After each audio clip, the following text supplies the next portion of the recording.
Jesus. Quem crê, diga amém. Diga glória a Deus. Irmãos e irmãs, hoje vamos falar, pela direção do Espírito de Deus, sobre a essência de um vencedor. Amém? Todo mundo, quando nasce para vencer. Mas há um detalhe: devido às escolhas que a pessoa faz na vida, ou ela vai perder ou ela vai vencer. Você liga as notícias, quando você vê alguém indo preso, sendo acusado de uma corrupção e sendo provado que cometeu algum delito, aquela pessoa acabou de perder. Ela nasceu para vencer, mas as atitudes que ela tomou levaram ela ao fracasso. Assim é com qualquer ser humano. Não importa se é rico, se não é rico, se tem influência ou não tem influência, a pessoa tem que tomar decisões certas, não precipitadas. O causador da nossa vitória ou da nossa derrota somos nós próprios. Ou a gente com atitude causa a nossa vitória, ou a gente com atitude causa a nossa derrota, o nosso fracasso. Então Deus quer que a gente tenha sabedoria. E isso começa onde? No nosso coração. Diga glória a Deus. Vamos meditar na palavra para você poder entender. Diz assim, o Salmo 51, versículo 1. Diz assim: compadece-te de mim, ó Deus, segundo a tua bondade e segundo a multidão das tuas misericórdias, apaga os meus pecados. Aqui o salmista, ele reconhece que ele está sujo. Ele reconhece que precisa da purificação de Deus. O primeiro passo de um vencedor, de uma vencedora, é reconhecer que precisa mudar. É reconhecer que precisa de Deus. É reconhecer que os passos que está dando não estão de acordo com os passos de Deus. Por isso ele falou: compadece de mim. Eu sou pecador, eu estou errando, mas eu quero mudar. Repita comigo: eu quero mudar e eu vou mudar em nome de Jesus. Versículo 2: lava-me completamente da minha maldade e me purifique do meu pecado. Sabe o que isso quer dizer? Que só Deus tinha e tem o poder para purificar a vida de uma pessoa, mas ela tem que pedir, ela tem que querer. Observe que em nenhum momento Deus invade a vida da pessoa. Pelo contrário, até agora você está lendo comigo que a pessoa está pedindo ajuda de Deus. Diga assim seja. Assim seja. E Deus trabalha assim. Deus não obriga a gente a fazer absolutamente nada. Deus, ele sugere, ele propõe. Se a pessoa aceitar, então Deus vai abençoar aquela pessoa. Se a pessoa não querer, Deus não vai obrigar. O próprio Jesus falou que está à porta e bate. Se alguém abrir a porta, ele vai entrar, vai fazer morada, vai cear com essa pessoa e essa pessoa vai cear com ele. Então Deus, ele trabalha esperando nossas atitudes. Por isso eu volto a repetir: quem vai causar a sua vitória ou a sua derrota é você próprio. É você própria, com as decisões que você toma, com as atitudes que você tem. Por isso que você deve sempre orar. Jesus até falou: vigiai e orai, para que não entreis em tentação. Ou seja, vigiai e orai para você não tomar atitudes erradas e fracassar. Deus não quer que ninguém fracasse, pelo contrário, Deus quer que todo mundo vença. É igual você tem parente, e quando você vê o seu parente fracassando, você fica triste. É verdade ou não é? Você fica feliz quando você vê o seu parente vencer, mas fica triste quando vê ele perder. Então o seu desejo é que o seu parente sempre vença. E se ele fracassar, você fica triste, porque não é isso que você quer para ele. Deus é igual. Deus fica triste quando vê um filho dele ou uma filha dele fracassando. Deus olha do céu e fica indignado, porque Deus quer que a gente vença. Deus quer que a gente seja forte. Deus quer que a gente ande para frente para alcançar a nossa vitória. Amém? Continuando, versículo 3: pois eu conheço as minhas falhas, e o meu pecado está sempre diante de mim.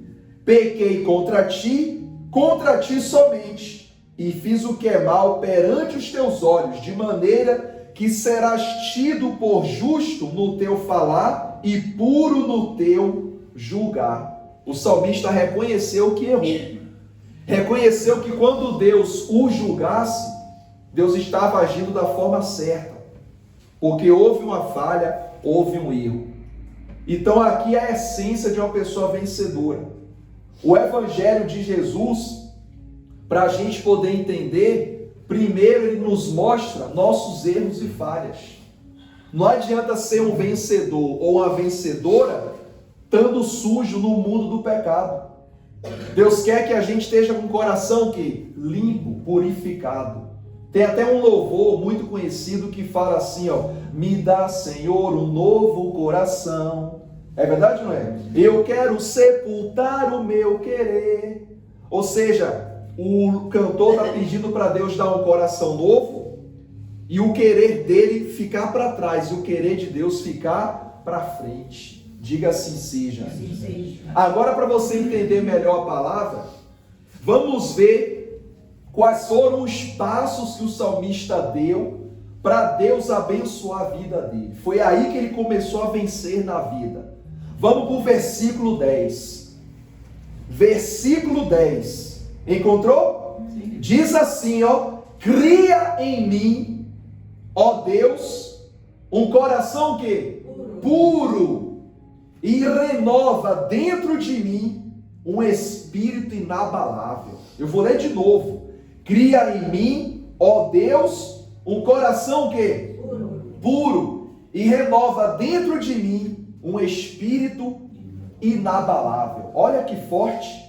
O salmista aqui deixou claro que o coração dele, para ficar puro, precisava da presença de quem?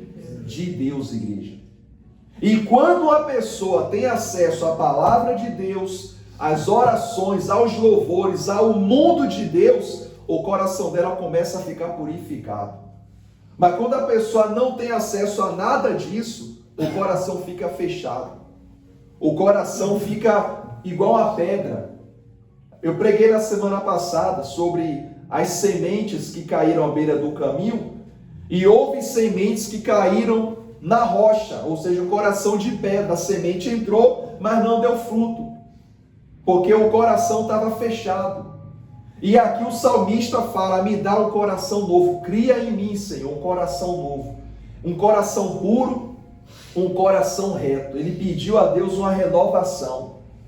Quando você pede a Deus para te renovar, Deus te renova. É igual sua casa. Tempo em tempo você faz uma faxina na casa. Você está renovando o ambiente que você vive. Ou seja, com Deus é a mesma coisa. De tempo em tempo nós temos que pedir para renovar o nosso coração. Sabe por quê? Porque do dia 1 de janeiro até o dia 31 de dezembro acontece muita coisa.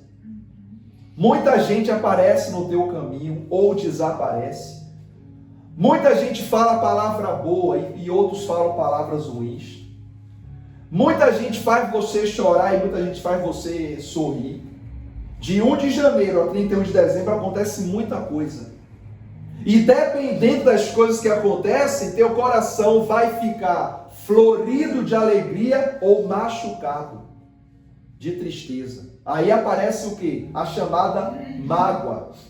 Por isso que você deve pedir para Deus renovar sempre o quê? O coração. Diga glória a Deus. Glória a Deus. Versículo 11. Não me tire da tua presença, nem retire de mim o teu Espírito Santo. Olha para mim. Davi sabia que se ele não tivesse cuidado, ele perderia a presença de Deus. A pior coisa, igreja, não é perder dinheiro, não é perder documento, não é perder um imóvel, não é perder algo material. É triste? É, mas dá para depois recuperar. Se você perdeu o documento, você vai na loja Cidadão, em alguma repartição pública e recupera. Espera a data e recupera. Perdeu o imóvel, você trabalha, negocia, recupera. Perdeu uma chave, depois faz uma outra cópia, ou muda a fechadura. Sempre há um jeito para recuperar algo material, digamos assim. Nem tudo, né? Tem materiais que você perde, não recupera mais, mas a maioria recupera. A presença de Deus não é assim, não. Você não vai no mercado e está lá uma prateleira escrito presença de Deus. Ah, eu vou comprar. Não é assim, não. Se perder, misericórdia. É arriscadíssimo. Porque a presença de Deus é a maior riqueza que um ser humano pode receber. O próprio salmista deixou isso claro. Ó Senhor, não me deixe sozinho, nem tire de mim o teu Espírito Santo. Uma vez, um servo de Deus chamado Sansão, ele começou a tomar decisões pela cabeça dele. E essas decisões levaram ele ao fracasso. Assim que ele fracassou, a palavra diz que ele tentou lutar contra seus inimigos e ele já não tinha força. Ou seja, ele tinha o Espírito Santo bem antes e quando os inimigos vinham, ele os derrubava e vencia. Mas naquele dia que ele tentou lutar, ele perdeu a força. Ou seja, o Espírito Santo de Deus, quando saiu dele, não falou que iria sair, apenas saiu. Quando a pessoa perde a presença de Deus, Deus não fala para ela, olha, eu vou te deixar, eu vou me embora. Deus não faz isso não. Deus sai e não dá satisfação, ele vai embora. E a pessoa sente uma fraqueza imensa na vida dela. Perdeu o Espírito Santo, perdeu a maior riqueza da vida dela. A maior bênção que deixou Jesus para todos nós, que é o Espírito Santo. Jesus falou, eu vou para o Pai, mas vou deixar outro Consolador para vos guiar em toda a verdade. Então o Espírito Santo é a maior riqueza que a gente deve ter.